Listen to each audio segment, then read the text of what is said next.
तो भाई डीसी का माल जिसका पकड़ ना सका कोई बाल। खैर मैं बात कर रहा हूँ फास्टेस्ट मैन अलाइव के बारे में, द फ्लैश के बारे में। फ्लैश का फुल ट्रेलर हमारे सामने है जिसमें मैं 2 फ्लैश दिखे, 2 बैटमैन दिखे और सुपरमैन की जगह सुपरगर्ल दिखी और जनरल जॉर्ड भी दिखा।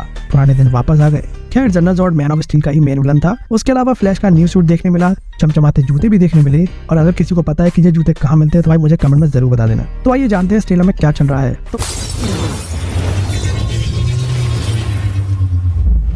तो भाई ट्रेलर शुरू होता है माइकल कीटन वाले बैटमैन की आवाज से, जो बैरी से कह रहा है कि भाई तू कहीं भी जा सकता है, कोई भी टाइमलाइन में जा सकता है, तो तू उस टाइमलाइन में ही क्यों रहना चाहता है और इस टाइमलाइन को ही क्यों बचाना चाहता है। तो भाई बैरी कहता है कि इस टाइमलाइन में मेरी माँ जिंदा है। तो ऑफ कोर्स ये कॉन्वर्सेशन बैरी के टाइम ट्रेवल करने के बाद है, जब वो टाइम ट्रेवल करके उस यूनिवर्स में चला जाता है जहाँ पर उसकी माँ जिंदा है। तो भाई ट्रेलर को क्रोनोलॉजिकल ऑर्डर से समझते हैं। तो भाई बैरी की मॉम अपनी मेन टाइमलाइन में मारी गई थी, जो कि भाई रिवर्स फ्लैश का काम था और उसका कल्प्रिट हेनरी एलन बना, यानी कि बैरी का बाप। तो बैरी की दुनिया एक रात में ही खत्म हो जाती है।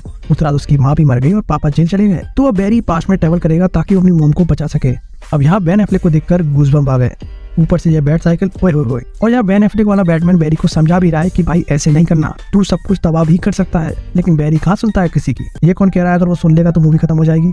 खैर लेकिन उससे पहले एक बड़ा सवाल है कि बैरी ऐसा कर क्यों रहा है। तो उसका एक ही जवाब हो सकता है कि उस रात जो भी हुआ जिसमें नोरा एलन मारी गई और पुलिस वाले ने क्राइम स्पॉट पे हेनरी एलन को पाया प्राइम सस्पेक्ट के तहत और उसी को कन्विक्टेड मान लिया गया, उसको हो गई जेल। और बैरी तब 9 साल का बच्चा था तो उसकी बात किसी ने नहीं सुनी। जस्टिस लीग के लास्ट में बैरी खुद इस केस को इन्वेस्टिगेट करने गया था और उसको कुछ भी समझ नहीं आया होगा। तो बस उस पर एक ही ऑप्शन बचता है कि टाइम ट्रेवल करके ही उस सच का पता लगा पाएगा और हो सके तो अपनी माँ को भी बचा पाएगा। तो बैरी पास में ट्रेवल करेगा और एक ऐसे यूनिवर्स में पहुंच जाएगा जहां नोरा एलन जिंदा है, जिनसे वो मिलता भी है।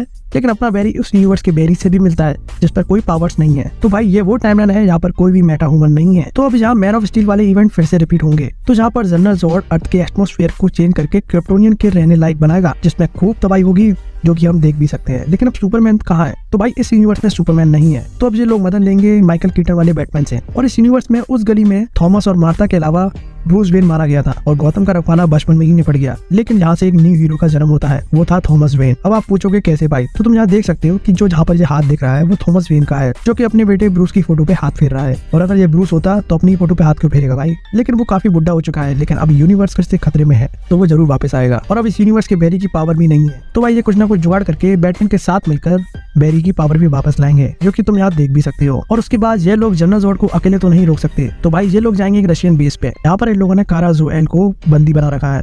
तो मेरा मानना यह है कि जब कारा जोएल अर्थ में आई होगी तो ह्यूमंस ने उसको कैप्चर कर लिया होगा और ऊपर से उस पर एक्सपेरिमेंट भी किए होंगे और ऊपर से उसको सूरज की रोशनी नहीं मिलती है तो उसकी पावर भी नहीं आई होगी। तो मैं ये मान सकता हूँ कि सुपरगर्ल कुछ ज्यादा पावरफुल नहीं होगी। अब एक टाइम ऐसा आता है कि जो सारे लोग गिर जाते हैं, कारा जोएल इनको बचाएगी with lots of action and VFX. फिर भाई सारे शूटअप करेंगे और फाइनल बैटल में जॉर्ड से लड़ेंगे।